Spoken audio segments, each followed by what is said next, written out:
They didn't even bother with excuses. The text lit up my phone like a knife in the dark. We only want Thanksgiving with your sister this year.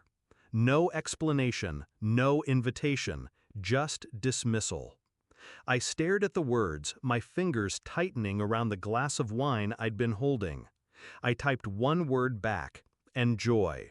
Then I turned off my phone before my hand could shake.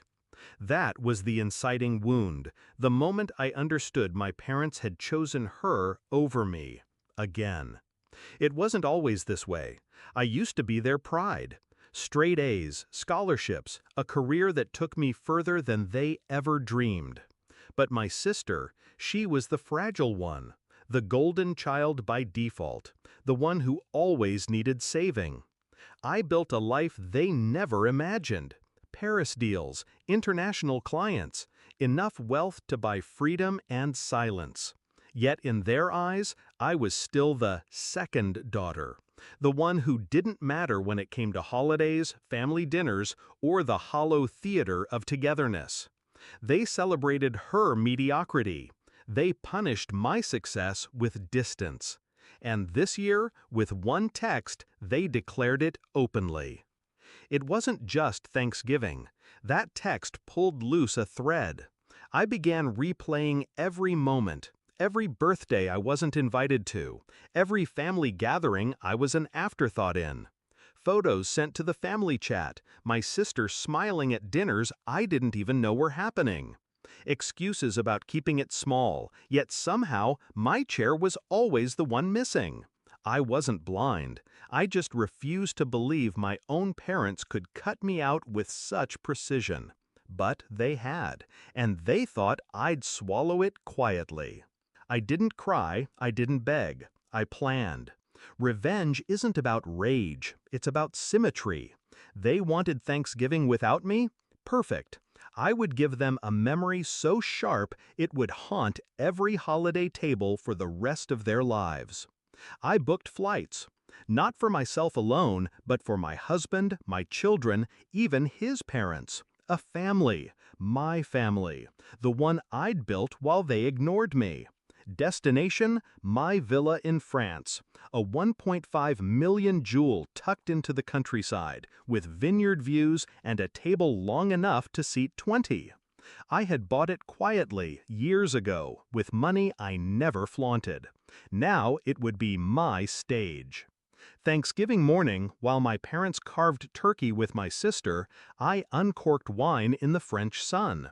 My children chased each other through lavender fields. My husband grilled outside while his parents laughed at the absurdity of having flown across the world for dinner. We set the table with silver. We roasted duck, not turkey. We poured champagne, not cider. And as the golden light faded, I lifted my phone. One photo, just one. Our family, whole, vibrant, joyful, seated in front of the feast. My caption was simple, grateful, santé from our villa. I hit send to the family group chat. Silence followed. Then an explosion. First, my sister, "What? Where are you?"